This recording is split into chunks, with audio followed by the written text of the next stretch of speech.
তুমি ফিরে এলে আমি জিজ্ঞেস করলাম, হ্যাঁ বৌদি, মানে তুমি যদি বিরক্ত না হও তাহলে আজ রাত এখানে থাকতে পারি। তার গলার স্বর কাঁপছিল হালকা, কিন্তু চোখে ছিল গভীর কিছু।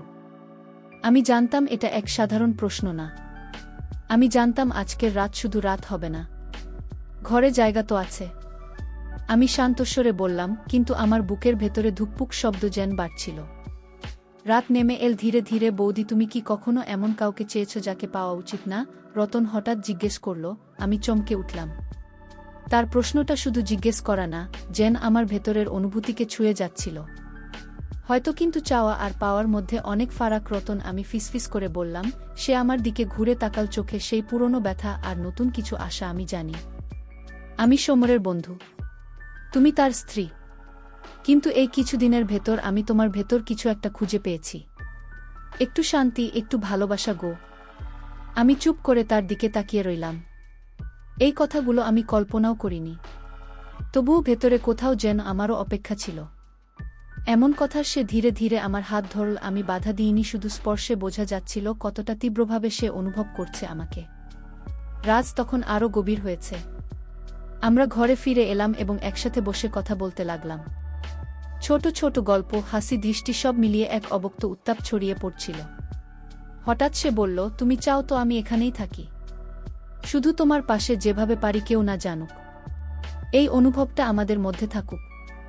আমি কিছু বললাম না, শুধু এক পলক তাকালাম তার দিকে। সেই চোখে অনেক প্রশ্ন, অনেক উত্তর, আর কিছু না বলা কথা। আমাদের দুজনের মাঝখানে দূরত্বটা জানো আর থাকল না। সেই রাতে নিঃশব্দে এক নতুন সম্পর্কের সূচনা হলো, স্পর্শে, দৃষ্টিতে আর গোপন চাওয়ায়। বন্ধুরা, আজকের এই গল্পটি আরও স্পেশাল। না দেখলে খুব মিস করবেন। আর দয়া করে গল্পটি ভালো লাগলে ভিডিওটি লাইক, কমেন্ট, শেয়ার ও চ্যানেলটি সাবস্ক্রাইব করে দেন প্লিজ। বিয়ের পর সবকিছু যেন স্বপ্নের মতোই সুন্দর ছিল। আমি আর সমর, নতুন সংসার, নতুন জীবন, নতুন স্বপ্ন।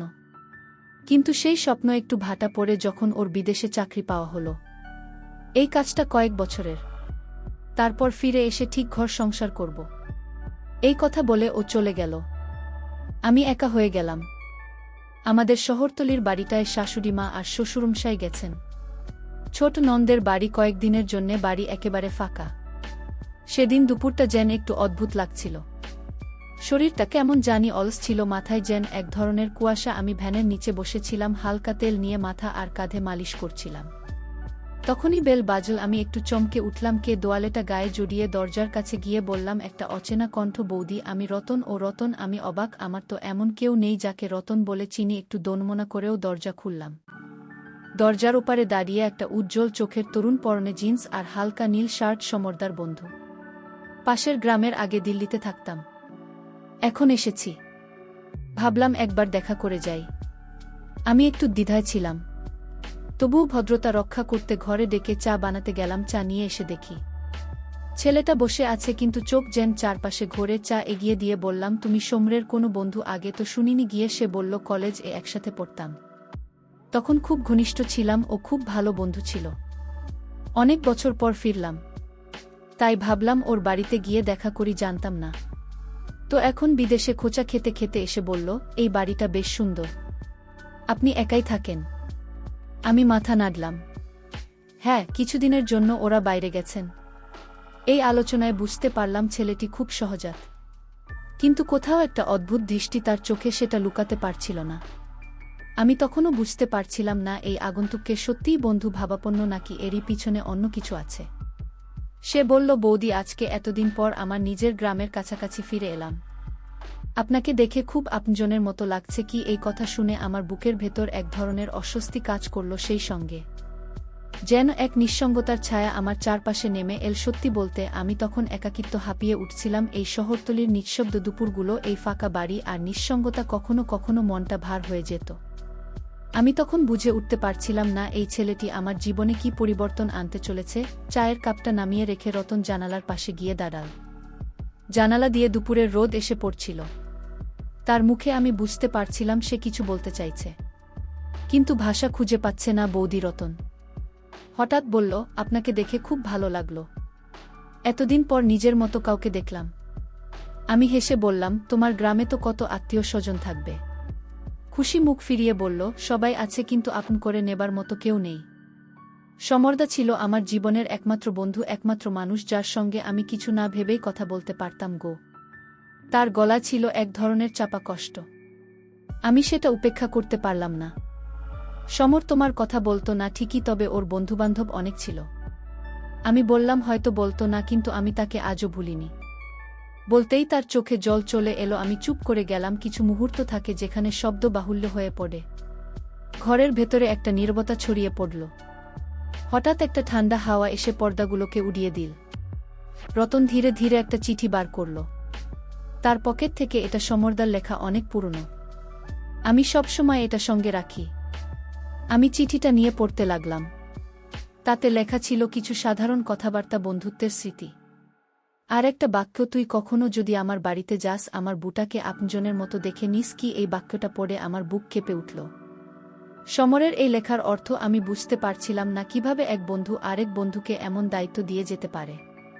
আমি চুপ করে চিঠিটা ফেরত দিলাম। রতন এবার হালকা হাসল, কিন্তু সেই হাসিতে ছিল এক অজানা ইঙ্গিত। বৌদি, আমি কি এখানে কিছুক্ষণ থাকতে পারি? সে হঠাৎ প্রশ্ন করল। আমি অবাক। এই বাড়িটার পরিবেশটা আমার ভালো লাগছে। আমি ক্লান্ত, কিছুক্ষণ ঘুমিয়ে নিতে চাই। ওহ, আমি বললাম, একটু বসো, দেখি তোমার থাকার ব্যবস্থা করা যায় কি না। গিয়ে আমি উঠে পাশের ঘরটা গুছিয়ে দিলাম। নিজের অজান্তেই আমি খুব স্বাভাবিকভাবে তার দেখাশোনায় ব্যস্ত হয়ে পড়লাম। কারণ হয়তো আমারও সেই একাকিত্ব যা কারও উপস্থিতিতেই খানিকটা নরম হয়ে যায়। রাত নামল, বাতাসে একটা অদ্ভুত শীতলতা। ছায়ারা যেন ঘন হয়ে উঠছে। আমি জানতাম না এই রাতে আমার জীবনের এক নতুন অধ্যায় শুরু হতে চলেছে। রাত তখন বেশ গভীর। ঘরের ঘড়িতে টিকটিক শব্দ ছাড়া আর কিছুই শোনা যাচ্ছিল না। আমি বারান্দায় বসেছিলাম, এক কাপ গরম দুধ হাতে নিয়ে। আকাশটা অন্ধকার, কিন্তু কোথাও যেন চাঁদের আলো ছায়ার মতো খেলে যাচ্ছিল। পাশের ঘর থেকে হালকা এক শব্দ এলো। মনে হলো কেউ আস্তে করে হাঁটছে। আমার বুকের ভেতরটা একটু ধক করে উঠল। রতন। আমি দাঁড় দিলাম। দরজা খুলে সে বেরিয়ে এল। তার চোখ লালচে, ক্লান্ত, ঘুম আসছে না। বৌদি, সে বলল, মনটা ভার হয়ে আছে। আমি তাকে বসতে বললাম, আর নিজেও তার পাশে গিয়ে বসলাম। আমরা দুজনেই কিছুক্ষণ চুপ করে রইলাম। বৌদি, আপনি কি কখনো ভয় পান একা থাকতে? রতন হঠাৎ জিজ্ঞেস করল। প্রশ্নটা অদ্ভুত লিখল। হ্যাঁ, মাঝে মাঝে, তবে এখন অভ্যাস হয়ে গেছে। রতন একটু হেসে বলল, আমি একা থাকতে ভয় পাই। অনেক পুরনো অভিজ্ঞতা আছে আমার, যেগুলো মনে পড়লেই বুক কেঁপে ওঠে। আমি উৎসুক হয়ে জিজ্ঞেস করলাম, কী রকম অভিজ্ঞতা? সে কিছুক্ষণ চুপ থেকে বলল, ছোটবেলায় একবার বাড়ির সবাই একটা উৎসবে গিয়েছিল। আমি একা ছিলাম সেই রাতে। কেউ একজন বাড়ির পেছন থেকে জানালার কাছে টোকা দিচ্ছিল, কিন্তু বাইরে কেউ ছিল না। সেই রাতের পর থেকে আমি অন্ধকার বা নিঃশব্দকে ভয় পাই। আমি বুঝতে পারছিলাম ছেলেটি অনেক কিছু জমিয়ে রেখেছে মনে। তার একাকিত্ব, তার ভয়, তার যন্ত্রণা, সব যেন কথা হয়ে উঠছে ইডাতে। আমি বললাম, তোমার সাহস আছে যে এগুলো এখনো মুখে বলতে পারো? আমার দিকে তাকিয়ে বলল, আপনাকেই তো বললাম বৌদি, আপনি এমন একজন যাকে দেখে মনে হয় সবকিছু বুঝতে পারবেন। বললেও তার চোখে ছিল এক ধরনের অদ্ভুত প্রশান্তি। সেই দৃষ্টিতে আমি যেন নিজেকে নতুন করে দেখলাম। বৌদি, বৌদি, বৌদি। সে আবার বলল, আপনি কি সমরদাকে মিস করেন? আমি একটু চুপ করে থাকলাম। তারপর বললাম, প্রতিদিন। এই কথাটার পর আমরা দুজনেই আর কোনো কথা বলিনি। রাতটা নিঃশব্দ হয়ে গেল, কিন্তু সেই নীরবতার মধ্যেও যেন একটা অদ্ভুত শব্দ লুকিয়েছিল। ভাঙা মন, অসম্পূর্ণ অনুভব আর অজানা আকর্ষণ। রাতটা কাটল। আমি জানতাম এই রাত শুধু একদিনের ছিল না। এটা শুরু এক নতুন আবর্তনের। রাত শেষ হয়ে সকাল চলে এলো, কিন্তু আমার ভেতর যেন এক ধরনের অস্বস্তি জমেছিল যা কাঁদছিল না। রতনা রানী একে অপরের দিকে তাকালাম, কিন্তু কোনো কথাই মুখ দিয়ে বের হলো না। তার চোখে যে কিছু অতিরিক্ত ছিল তা আমি বুঝতে পারছিলাম। শুধু কি বন্ধু হিসেবে এসেছিল সে, নাকি তার মধ্যে অন্য কিছু ছিল যা গোপন রাখা হয়েছিল। আমি উঠে ঘরটা গুছিয়ে নিতে লাগলাম। রতন উঠে দাঁড়িয়ে বলল, বৌদি, আমি চলে যাচ্ছি। এই কথাটা শুনে আমার বুকের ভেতরটা একটু কেঁপে উঠল। কেন যেন মনে হচ্ছিল রতন চলে গেলে আমার কিছু অজানা শূন্যতা অনুভব হবে। কিন্তু আমি মুখে কিছু বললাম না, শুধু মাথা নেড়ে তার দিকে তাকালাম। ঠিক আছে, তবে কোনো সমস্যা হলে জানাবে খো। আমি ধীরে বললাম। সে এক ঝলক হাসল, কিন্তু সেই হাসিতে কিছুটা কৃত্রিমতা ছিল। ধন্যবাদ বৌদি, তুমি ভালো থেকো। খু এভাবে চলে গেল রতন, কিন্তু তার চলে যাওয়ার পরেও যেন বাড়ির প্রতিটি কোণে তার উপস্থিতি অনুভব করতে লাগলাম। সেই হাসি, সেই অদ্ভুত দৃষ্টি, সবকিছু যেন আমার মনে খেলে যাচ্ছিল। আমি জানতাম কিছু একটা ছিল যা আমি এড়িয়ে গিয়েছিলাম। দুপুরে সমরের ফোন এল। প্রথমে একটু অস্বস্তি লেগেছিল, কিন্তু তারপরে আমি ফোনটা ধরলাম। কেমন আছো? সমর হেসে বলল, ভালো আছি, তুমি কেমন? আমি হাসতে চেষ্টা করলাম, কিন্তু ভেতরে এক ধরনের অস্বস্তি জমেছিল। কোনো সমস্যা? সমর প্রশ্ন করল। তোমার কথায় কিছুটা উদ্বেগ দেখছি। না, কোনো সমস্যা নেই। তুমি চলে যাবার পর বাড়ি একটু নিঃসঙ্গ লাগছে, কিছুটা একা একা মনে হচ্ছে। আমি সোজা বলে দিলাম। তুমিই রতনকে দেখেছ? সমর জানতে চাইল। হ্যাঁ, সে আসছিল, নিজের গ্রামের কিছু কাজ নিয়ে এসেছিল, বলেছিল তোমার সাথে কথা বলেছে নিশ্চয়। আমি জানি রতন অনেক দিন পর এলো, কিন্তু সমর কিছুটা থেমে গিয়ে বলল, তুমি সাবধানে থেকো, আমি তোমার জন্য চিন্তিত। তার কথাগুলো শুনে আমার মনটা বেশ ভারী হয়ে গেল। কিন্তু সমর, তোমার বন্ধু তো, তুমি এত চিন্তা করছো কেন? সমর কিছুক্ষণ চুপ থাকল, তারপর বলল, সে মানুষ হিসেবে ভালো, কিন্তু মাঝে মাঝে তার মধ্যে কিছু অদ্ভুত বৈশিষ্ট্য থাকে। তাকে খুব ভালোভাবে জানো না তুমি গো? আমি কিছুটা অবাক হলাম। অদ্ভুত বৈশিষ্ট্য? হ্যাঁ, রতন মাঝে মাঝে নিজেকে নিয়ন্ত্রণ করতে পারে না, আর সেই কারণে তার কিছু আচরণ কখনো কখনো অস্বাভাবিক হয়ে ওঠে। তুমি সতর্ক থেকো। এই কথাগুলো শুনে আমার মাথায় চিন্তার ঝড় উঠল। সমর কি জানত রতন আসলে কেমন, কি ধরনের আচরণ সে করত? কিন্তু কেন আমাকে এসব বলল না আগে? কেন এতদিন পর এসব জানাল? আমি একটু বিরক্ত হয়ে বললাম, ঠিক আছে সমর, আমি সাবধানী থাকব। খুব ফোন রেখে দেওয়ার পর কিছুক্ষণ চুপচাপ বসে রইলাম। রতনের সম্পর্কে আরও কিছু তথ্য জানতে ইচ্ছে করছিল, কিন্তু আমি কিছু বলিনি। সমরকে আমি ঠিক বুঝে উঠতে পারছিলাম না। আমার মনে যে শূন্যতা রতন চলে যাবার পর অনুভব হচ্ছিল, সেটা আসলে কি নিঃসঙ্গতা নাকি কিছু অন্যরকম অনুভূতি? এমন সময় দরজায় নক পড়ল। এক মুহূর্ত চুপ থেকে দরজা খুলে দেখলাম রতন আবার দাঁড়িয়ে, তার মুখে হালকা হাসি, কিন্তু চোখে কিছু একটা ছিল যা আমার মনের ভেতর যেন কাঁপন তুলে দিল। তুমি ফিরে আসলে? আমি অবাক হয়ে বললাম, হ্যাঁ বৌদি, মানে তুমি যদি বিরক্ত না হও তাহলে আজ রাতটা এখানে থাকতে পারি। তার গলার স্বর কাঁপছিল হালকা, কিন্তু চোখে ছিল গভীর কিছু। আমি জানতাম এটা এক সাধারণ প্রশ্ন নয়। আমি জানতাম আজকের রাত শুধু রাত হবে না, কিছু একটা ঘটতে চলেছে যা আমার জীবনকে বদলে দিতে পারে। দরজা খুলে আমি রতনকে আবার দেখে কিছুটা স্তব্ধ হয়ে গেলাম। তার চোখে এক ধরনের টান ছিল, যেন কিছু বলবে আবার না বলে ফিরে যাবে। তুমি ফিরে এলে? আমি জিজ্ঞেস করলাম। হ্যাঁ বৌদি, মানে তুমি যদি বিরক্ত না হোক তাহলে আজ রাতটা এখানে থাকতে পারি। তার গলার স্বর কাঁপছিল হালকা, কিন্তু চোখে ছিল গভীর কিছু। আমি জানতাম এটা এক সাধারণ প্রশ্ন নয়। আমি জানতাম আজকের রাত শুধু রাত হবে না, কিছু একটা ঘটতে চলেছে যা আমার জীবনকে বদলে দিতে পারে। দরজা খুলে আমি রতনকে আবার দেখে কিছুটা স্তব্ধ হয়ে গেলাম। তার চোখে এক ধরনের টান ছিল, যেন কিছু বলবে আবার না বলে ফিরে যাবে। তুমি ফিরে এলে? আমি জিজ্ঞেস করলাম। হ্যাঁ বৌদি, মানে তুমি যদি বিরক্ত না হও তাহলে আজ রাতে এখানে থাকতে পারি। তার বলার স্বর কাঁপছিল হালকা, কিন্তু চোখে ছিল গভীর কিছু। আমি জানতাম এটা এক সাধারণ প্রশ্ন নয়। আমি জানতাম আজকের রাত শুধু রাত হবে না, কিছু একটা ঘটতে চলেছে যা আমার জীবনকে বদলে দিতে পারে। রাত নেমে এল ধীরে ধীরে, চারদিক নিস্তব্ধ। ছাদে দাঁড়িয়ে আমরা দুজনেই চুপচাপ আকাশ দেখছিলাম। অন্ধকারের ভেতর থেকে এক ধরনের অদ্ভুত নৈশব্দ আসছিল, যা কথার থেকেও স্পষ্ট ছিল। বৌদি, তুমি কি কখনো এমন কাউকে চেয়েছ যাকে পাওয়া উচিত না? রতন হঠাৎ জিজ্ঞেস করল। আমি চমকে উঠলাম। তার প্রশ্নটা শুধু জিজ্ঞেস করা নয়, এটা যেন আমার ভেতরের অনুভূতিকে ছেড়ে যাচ্ছিল। হয়তো, কিন্তু চাওয়ার পাওয়ার মধ্যে অনেক ফারাক। আমি ফিসফিস করে বললাম। সে আমার দিকে ঘুরে তাকাল, চোখে সেই পুরনো ব্যথা আর নতুন কিছু আশা।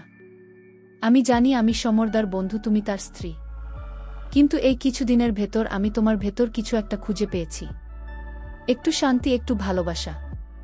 আমি চুপ করে তার দিকে তাকিয়ে রইলাম। এই কথাগুলো আমি কল্পনাও করিনি, তবুও ভেতরে কোথাও যেন আমারও অপেক্ষা ছিল এমন কথা। সে ধীরে ধীরে আমার হাত ধরল। আমি বাধা দিইনি, শুধু স্পর্শে বোঝা যাচ্ছিল কতটা তীব্রভাবে সে অনুভব করছে আমাকে। রাত তখন আরও গভীর হয়েছে। আমরা ঘরে ফিরে এলাম এবং একসাথে বসে কথা বলতে লাগলাম। ছোট ছোট গল্প, হাসি, দৃষ্টি সব মিলিয়ে এক অবক্ত উত্তাপ ছড়িয়ে পড়ছিল। হঠাৎ সে বলল, তুমি চাও তো আমি এখানেই থাকি, শুধু তোমার পাশে যেভাবে পারি। কেউ না জানুক, এই অনুভবটা আমাদের মধ্যে থাকুক। আমি কিছু বললাম না, শুধু এক পলক তাকালাম তার দিকে। সেই চোখে অনেক প্রশ্ন, অনেক উত্তর, আর কিছু না বলা কথা। আমাদের দুজনের মাঝখানে দূরত্বটা যেন আর থাকল না। সেই রাতে নিঃশব্দে এক নতুন সম্পর্কের সূচনা হলো, স্পর্শে, দৃষ্টিতে আর গোপন চাওয়ায়। এই সম্পর্কের নাম কেউ জানে না, না বন্ধুত্ব, না প্রেম, না অধিকার। তবু এই সম্পর্ক বাস্তব, তীব্র, নিঃশব্দ, অথচ হৃদয়ের গভীরে গেঁথে থাকা। রাতটা যেন কেটে গেল নিঃশব্দ, অথচ হাজার শব্দে ভরায় এক অনুভূতির মাঝে। আকাশে ভোরের আলো দেখা যাচ্ছে, খোলা জানালা দিয়ে হালকা রোদ এসে আমার চোখে পড়ল। আমি ধীরে ধীরে উঠে বসলাম। শরীরে এখনও রাত্রির সেই উষ্ণতা লেগে আছে, আর মন জুড়ে এক ধরনের শূন্যতা। পাশ ফিরে তাকালাম রতন গভীর ঘুমে, তার মুখে এক শিশুর মতো প্রশান্তি। কিন্তু আমার বুকের ভেতরটা যেন কিছু একটা টানছে। আমি কি ভুল করলাম? আমি কি বিশ্বাস ভাঙলাম, নাকি আমি কেবল এক মুহূর্তের তীব্র একাকিত্ব নিজেকে হেরে যেতে দিলাম? এই প্রশ্নগুলো বারবার আমাকে কামড়ে ধরছিল। আমি বিছানা থেকে উঠে গিয়ে আয়নার সামনে দাঁড়ালাম, নিজের চোখের দিকে তাকালাম। এক নারীর, এক স্ত্রীর, এক প্রেষীর চোখ। কিন্তু এই চোখে আজ স্পষ্ট দ্বিধা। এক কাপ চা বানিয়ে বারান্দায় বসে পড়লাম। পাখির ডাক আর সকালে নীরবতা আর আমার ভেতরের ছটফটানি সব একসাথে কেমন গুমোট লাগছিল। বৌদি, কি একটা পরিচিত গলা আমাকে চমকে দিল। পিছনে তাকিয়ে দেখি রতন দাঁড়িয়ে আছে, চুল এলোমেলো, চোখে ঘুম না ঘুম ভাব। তুমি এত সকালে জেগে গেলে? আমি কোনো কথা বললাম না, চুপ করে তাকিয়ে রইলাম তার দিকে। সে এগিয়ে এসে বলল, তুমি আমার সামনে বসো। আমি জানি তোমার মনে অস্থিরতা আছে, কিন্তু আমি তোমাকে দোষ দেব না। আমি শুধু চাই তুমি বুঝে ফেলো এই মুহূর্তটা আমাদের কেমন ছিল। এটা যদি ভুল হয় তাহলে সেটাও দুজনের ভাগ করে নেওয়া ভুল। তার কথায় যেন খানিকটা প্রশ্রয়, খানিকটা সাহস আর প্রচণ্ড ভালোবাসা ছিল। আমি জানি তুমি সমরদাকে ভালোবাসো, সে বলল। তবে এই রাতেই অনুভবটা অস্বীকার করো না বৌদি, এটা সত্যি ছিল। আমার চোখ দুইটা ছলছল উঠল। সত্যি বলতে আমি নিজেও জানি এই অনুভূতির জন্ম হয়েছিল গভীর স্পর্শ ভরা, অথচ পরিণতি এক আত্মিক টান থেকে। আমি শুধু বললাম, রতন তুমি চলে যাও, আজ না হয় কিছুই হয়নি, ধরো আমি চাই না এই অনুভবটা ভাঙুক, নোংরা হোক। সে আমার দিকে তাকিয়ে থাকল অনেকক্ষণ, তারপর আস্তে করে বলল, যদি কখনো মনে হয় এই কিছু না হওয়াটাই সবচেয়ে বেশি কিছু ছিল, তাহলে মনে করো আমি এখানে ছিলাম শুধু তোমার জন্য। রতন চলে গেল চুপচাপ। আমি চেয়ার এ বসে রইলাম। বন্ধুরা, ভিডিওটি ভালো লাগলে কমেন্টে জানাবেন। এই রকম ভালোবাসার গল্প শুনতে চাইলে চ্যানেলটা সাবস্ক্রাইব করুন আর পাশে থাকুন, আর আপনার বেলাল আইকনটা বাজিয়ে রাখুন যাতে নতুন ভিডিও আপলোড করা মাত্র আপনারা দেখতে পারেন।